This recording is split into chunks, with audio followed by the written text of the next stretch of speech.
تین دعائیں ایسی ہیں جن کو پڑھنا اپنی زندگی کا معمول بنائے. ان کے فوائد، ان کے فضائل، ان کی برکات اور ان کے کمالات زندگی میں بہت زیادہ ضروری ہیں، اور آج کے فتنوں کے دور میں ان کی برکات ہماری زندگی کی، ہمارے دن رات کی اشد ضرورت ہے. حدیث میں آتا ہے جو شخص نماز فجر کے بعد 3 مرتبہ سبحان اللہ العظیم و بحمدہ پڑھیں، سبحان اللہ العظیم و بحمدہ، سبحان اللہ العظیم و بحمدہ، سبحان اللہ العظیم و بحمدہ، جو پڑھے گا وہ 3 بیماریوں سے محفوظ رہے گا. اندھا نہیں ہوگا، کوڑ جلدی بیماریاں نہیں ہوں گی، اس کو جلد کی کوئی بیماری نہیں ہوگی، معذور نہیں ہوگا، فالج نہیں ہوگا. انسان ساری زندگی ایک دعا کرتا ہے، مولا بستر چارپائی کا محتاج نہ کرنا، کسی بندے کا محتاج نہ کرنا، منجے اور بندے کسی کا محتاج نہ کرنا. جو شخص فجر کی نماز کے بعد، جیسے کہ تسبیح خانے میں اس کا اہتمام اس لیے کرایا جاتا ہے کہ یہ ہماری طبیعتوں، مزاجوں، بولوں اور جذبوں میں آ جائے اور ہم اس کو روزانہ پڑھنے والے بن جائیں اور روزانہ پڑھنا اس کو اپنا معمول بنائیں. سبحان اللہ العظیم و بحمدہ، سبحان اللہ. اور ایک اور حدیث میں ہے کہ 2 کلمے ایسے ہیں جو اللہ کو بہت محبوب ہیں، زبان پر ہلکے ہیں، اعمال میں بہت وزنی ہیں، ترازو میں بہت وزنی ہیں. اور وہ 2 کلمے کیا ہیں؟ سبحان اللہ العظیم و بحمدہ.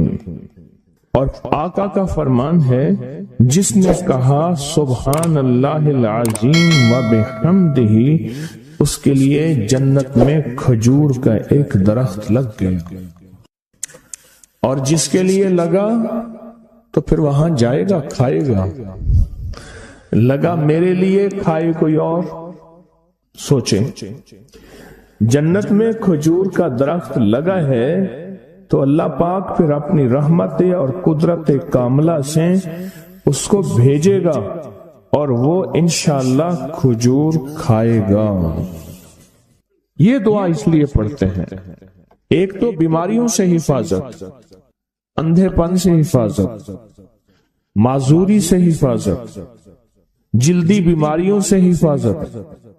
ایک تو اس لیے پڑھتے ہیں، اور ایک اس لیے پڑھتے ہیں کہ اس کے ایک دفعہ پڑھنے سے جنت میں اللہ کھجور کا ایک درخت لگا دیتا ہے. اور سنیں، رسول اللہ صلی اللہ تعالی علیہ وسلم نے فرمایا، جو شخص بھی سبحان اللہ العظیم و بحمدہ ایک دن میں 100 مرتبہ پڑھتا ہے تو اللہ اس کے گناہ مٹا دیتے ہیں، چاہے گناہ سمندر کی جھاگ کے برابر کیوں نہ ہو. ایک تسبیح جو شخص پڑھتا ہے. رسول اللہ صلی اللہ تعالی علیہ وسلم ایک مرتبہ صحابہ سے فرمایا، آپ نے فرمایا کہ سبحان اللہ العظیم و بحمدہ 100 مرتبہ پڑھو. جس نے 1 مرتبہ پڑھا اس کے لیے 10 نیکیاں لکھی جائیں گی، جس نے 10 مرتبہ پڑھا اس کے لیے 100 نیکیاں لکھی جائیں گی، اور جس نے 100 مرتبہ پڑھا اس کے لیے 1000 نیکیاں لکھی جائیں گی. اور جو زیادہ پڑھے گا اللہ رب العزت اسے زیادہ عطا فرمائیں گے، اور جو اللہ سے بخشش طلب کرے گا تو اللہ ضرور اس کو بخشش عطا فرمائیں گے اور اللہ اس کو بخش دیں گے. ایسی طاقتور دعا ہم روزانہ رمضان میں بھی اور رمضان کے بعد بھی. تو کون سی دعا پڑھنی آج کے بعد؟ سبحان اللہ العظیم و بحمدہ. کیا پڑھنا؟ یہ دعا روزانہ کو اپنے معمولات میں، اپنی تسبیحات میں، اپنے معمولات میں، اپنی عادت اور عبادت میں شامل کر لیں. تو انشاءاللہ فائدہ، نفع اور بہت زیادہ۔ ایک اور دعا ہم پڑھتے ہیں، اللہم اجرنا من النار۔ اچھا، اپنی ذات کے لیے اکیلے پڑھیں تو اللہم اجرنی من النار، اگر مجمع کے لیے اکٹھا پڑھیں تو اللہم اجرنا من النار۔ فرمایا حدیث میں ہے کہ جس شخص آپ ایک دفعہ فجر کی نماز سے فارغ ہوں تو کسی سے بات کرنے سے قبل اللہم اجرنا من النار، اے اللہ مجھے آگ سے بچا لے، پڑھ لیں، تو فرمایا اگر اس دن اس کو موت آ گئی تو اللہ اس کو آگ سے بچائے گا۔ اور جو مغرب کی نماز کے بعد پڑھے گا، مغرب کی نماز کے بعد، تو اللہ پاک اگر اس کو موت آ گئی تو اسی رات اس کو اللہ پاک آگ سے بچائیں گے، آگ سے۔ اور حدیث میں آتا ہے جب تم فجر کی نماز پڑھو، فارغ ہو جاؤ، تو یہ دعا 7 مرتبہ پڑھو۔ کون سی دعا؟ اللہم اجرنا من النار، اللہم اجرنا من النار، اللہم اجرنا من النار، اللہم اجرنا من النار، اللہم اجرنا من النار، اللہم اجرنا من النار، اللہم اجرنا من النار، اللہم اجرنا من النار، اللہم اجرنا۔ یہ دعا بخار کا بہت زبردست علاج ہے، جس کو بخار نہ چھوڑتا ہو۔ یہ دعا ہائی بلڈ پریشر کا زبردست علاج ہے۔ یہ دعا غصے کا علاج ہے۔ یہ دعا جس کے اندر وسوسے بہت زیادہ آتے ہوں، منفی وسوسے بہت زیادہ آتے ہوں، جو نیکی سے ہٹاتے ہوں، اس کا علاج ہے۔ اللہم اجرنا من النار، یہ بہت طاقتور علاج ہے۔ جس کا بلڈ پریشر ہائی رہتا ہو، جو بہت زیادہ ہر وقت غصے میں رہتا ہو، جس کا جسم بہت گرم رہتا ہو، جیسے رات ایک صاحب کہنے لگے کہ مجھے گرمی میں سے خوف آتا ہے، سردی میں مجھے راحت ملتی ہے، اس کے لیے بہت فائدہ مند ہے، بیماریوں کے لیے بہت فائدہ مند ہے۔ ایک عمل ہے بہت طاقتور اور بہت زبردست عمل ہے، اور پوری دنیا کو اس عمل سے بہت فائدہ پہنچا ہے کہ 2 رکعت نماز نفل پڑھ کے 3 بار سورۃ یاسین پڑھے، اور جو اللہ سے مانگے اللہ عطا کرتا ہے۔ سوچیں، ساری دنیا کی نوافل جتنی بھی ہیں، ایک فرض تو فرض کے سجدے کا مقابلہ نہیں کر سکتے۔ ساری دنیا کی نوافل فرض تو فرض ایک سجدے کا مقابلہ نہیں کر سکتے۔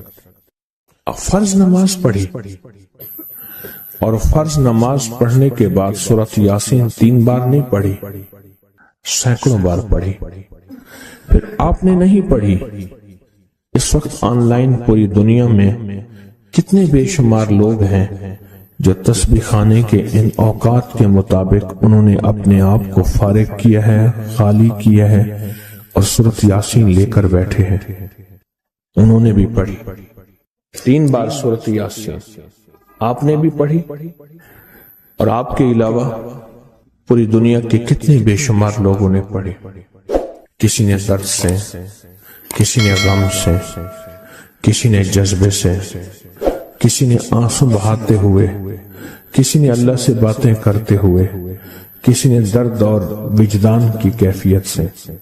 یہ لمحہ قبولیت کا ہے، یہ لمحہ قبولیت کا ہے، اور اس لمحے دعائیں قبول ہوتی ہیں، فریادیں پوری ہوتی ہیں، آسیں امیدیں بر آتی ہیں۔ یہ بہت قبولیت کا لمحہ ہے، اور یہ بہت مقبولیت کا لمحہ ہے۔ اس عمل کے بعد سورۃ یاسین پڑھی جائے۔ انفرادی پڑھنے سے 3 بار تو فائدہ ہوتا ہے۔ جس کو بھی میں نے یہ عمل بتایا، جس کو بھی میں نے یہ عمل بتایا، اس کو بہت فائدہ ہوا، اس کو بہت نفع ہوا۔ سوچیں، اجتماعی بیٹھ کے جب پڑھیں گے اس کا کتنا فائدہ ہوگا، اور اس فائدے پہ یقین ہو، یقین ہو کہ جو کچھ ہوا ہے یہ فائدہ 100% ہے، اس میں کوئی شک نہیں ہے، اس پہ 100% یقین ہو۔ اس پہ 100% یقین. عمل ہوا اور عمل پہ یقین نہ ہوا، عمل کی تاثیر ختم ہو جاتی ہے. عمل ہوا اور عمل کے اوپر اعتماد نہ ہوا، عمل کا فائدہ ہواؤں میں تحلیل ہو جاتا ہے. اور عمل کیا اور اس پہ شک ہوا، وہ شک عمل کی طاقت کو ختم کر دیتا ہے. اس پہ 100% یقین ہو. اتنے سارے لوگوں نے بیٹھ کے پڑھا اور یقین سے پڑھا.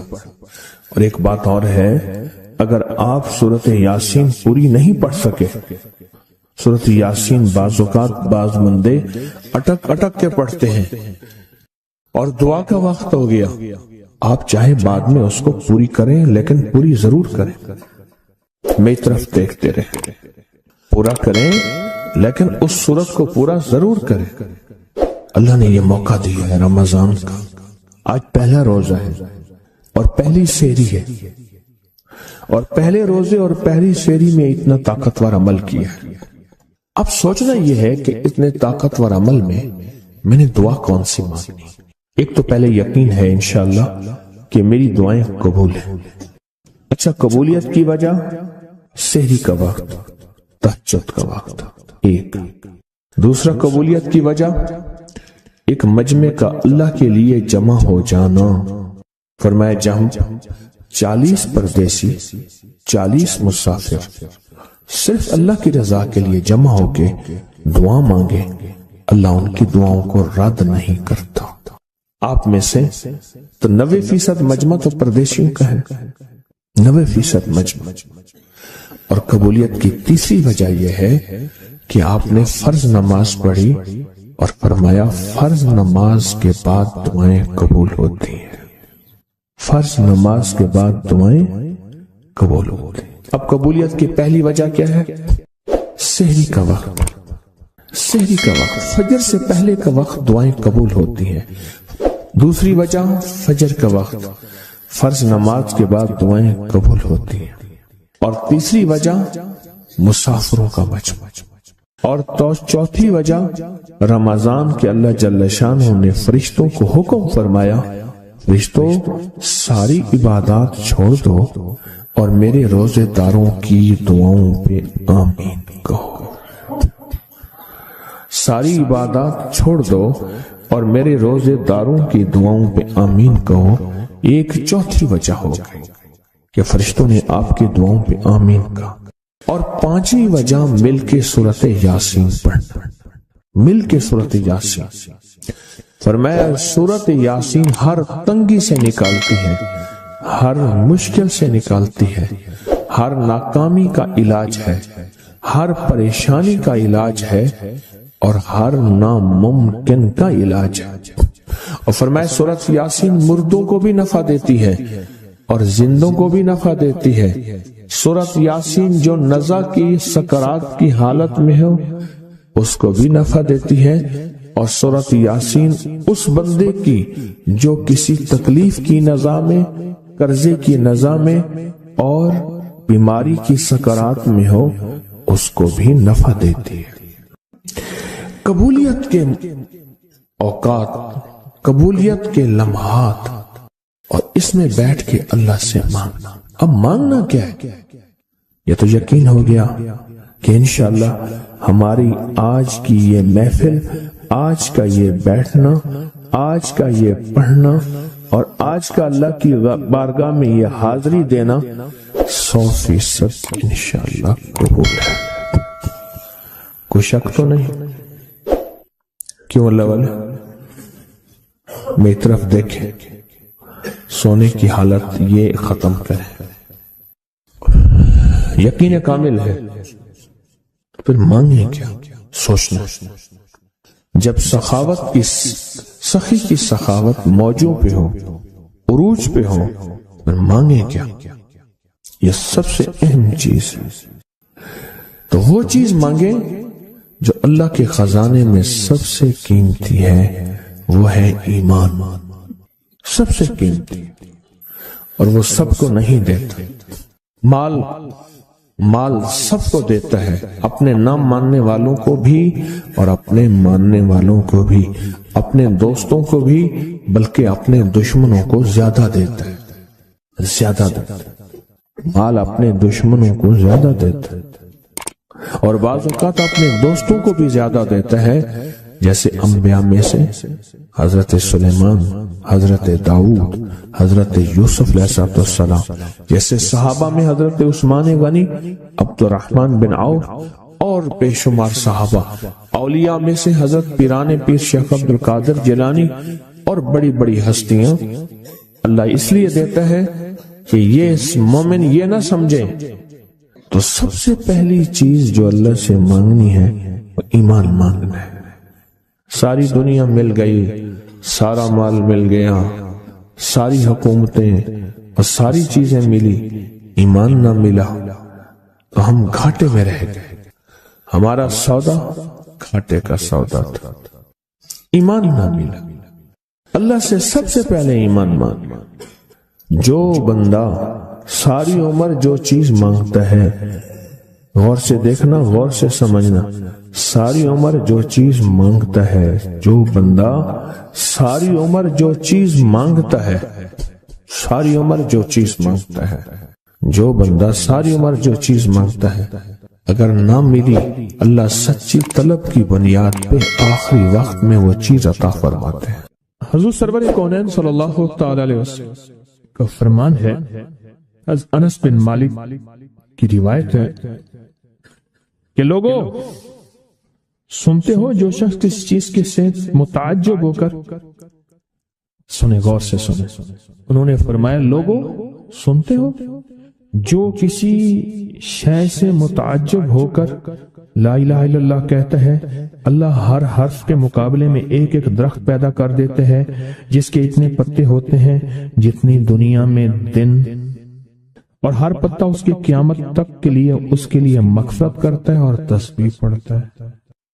متعجب ہوا، ہاں لا الہ الا اللہ، اچھا فلاں جیت گیا، واہ لا الہ الا اللہ، فلاں ہار گیا، اچھا فلاں بندے کے ساتھ یہ ہوا، فلاں واقعہ یہ ہوا۔ متعجب ہو کے کیا پڑھا؟ لا الہ الا اللہ، بس اتنا سا لفظ پڑھا، اور اتنے سے لفظ پڑھنے پہ اب وعدے سوچیں، کیا وعدے ہیں؟ میں کہ اللہ ہر حرف کے بدلے میں، اب لا الہ الا اللہ، اب اس کے جتنے حرف ہیں آپ گن لیں، ہر حرف کے بدلے میں اللہ کیا کرتا ہے؟ ایک درخت پیدا کرتا ہے، اور اس کے پتے کتنے ہیں؟ تو معلوم ہوا کہ درخت کتنا بڑا ہے، بڑا ہوگا تو اتنے پتے ہوں گے، جتنے پتے جتنے دنیا میں دن۔ جب سے یہ دنیا بنی ہے کتنے دن ہوں گے؟ سال میں 365 دن ہے۔ دنیا بنے کو کتنے لاکھ سال کہتے ہیں؟ کوئی 5 کہتا ہے لاکھ سال، کوئی 6 سال کہتا ہے، کوئی لاکھ، پتہ نہیں کتنے لاکھ اندازے ہیں۔ اتنے دن ہیں، خربوں سے خربوں نیکیاں، خربوں سے خربوں نیکیاں اسی وقت بیٹھ کے یوں سمولی، 1 منٹ میں جتنے دنیا میں دن ہیں۔ اور پھر وہ درخت، آگے سنیں، وہ درخت اس کے لیے قیامت تک مغفرت چاہتا ہے، اور وہ تسبیح پڑھتا ہے، اور اس تسبیح کا سارا ثواب اسی کو جاتا ہے۔ ایک بابا جی تھے، ان کی قوم عالیمان قوم ہے، عالیمان کہتے تھے، نام یاد نہیں۔ میں نے بابا جی سے پوچھا، میں کہ بابا جی کاروبار؟ آکے جھانبا، یہ ایک مخصوص لفظ ہے ان کا۔ میں نے کہا آپ کیا کاروبار کرتے ہیں؟ آکے جھانبا مارتا ہوں۔ جھانبا اصل میں کہتے ہیں درخت کا ایک بہت بڑا لڑا اور شاخ ہو، اس کو جب گھسیٹیں گے تو اس کے ساتھ پتے، چیزیں، شاخیں، تنکے، بہت سی چیزیں اکٹھی ہو کے، سمجھ گیا نا، اس کے ساتھ آتی ہیں۔ اس کو آپ گھسیٹتے جائیں، جو کچھ دھاگا پڑا ہے، رسی پڑی ہے، شاپر پڑا ہے، لفافہ پڑا ہے، اسی کے ساتھ سمیٹتے آئیں گے، تو وہ بہت سی چیزیں ساتھ لے آتا ہے۔ میں نے اس سے پوچھا کاروبار کیا ہے؟ کہہ رہا بس میں جھانبا برینا، بس والوں نے بات۔ وہ جھانبا کیا تھا؟ وہ 3 چیزیں بیچتا تھا، بازار کے ایک کونے سے دوسرے کونے تک۔ دانتن نہیں ہوتا یہ خواتین، اس کے گلے میں ہوتا تھا، ساتھ ایک کٹر ہوتا تھا، ایک وہ بیچتا تھا۔ دوسرا عطر ہوتا تھا، جس کو بارے کہتا کپڑا پھٹ ونجے خوشبو نہ ونجے، اس کے بعد میں الفاظ تھے کپڑا پھٹ جائے خوشبو نہ جائے۔ تیسرا کوئی سرما تھا وہ بیچتا تھا، شہر کے دروازے ایک بازار کے چلتے پھرتے ایسے، اس کو وہ